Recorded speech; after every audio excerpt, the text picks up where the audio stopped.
ومش وحقك عليا وحق عليك ان مدرب المنتخب مش طول الوقت هيرد على التليفونات وعلى التلفزيون وعلى القنوات. وارجو ان في بعض القنوات المحترمه قنوات معينه حتى تحترم لغايه الاعلاميه ان انت تنقد مدير فني منتخب مصر.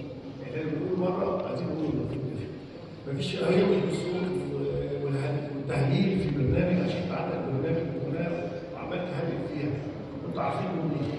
فبالتالي انا مش يعني حتى عيب يعني حتى باحترام كنت باحترام يعني احنا وفي حاجه مهمه كمان اللي انتوا عديتوها بسرعه الاربعه الكبار اللي وصلوا للسيمي فاينل مدربينهم وطنيين. فدي حاجه كويسه جدا سواء احنا في السودان ولا نيجيريا ولا المغرب. فدي حاجه كويسه جدا ولكن ساعدونا في الاستعداد لكاس العالم.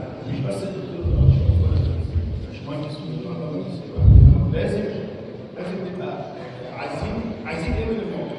عايزين فرصه للمنتخب يستعد بالامكانيات المحترمه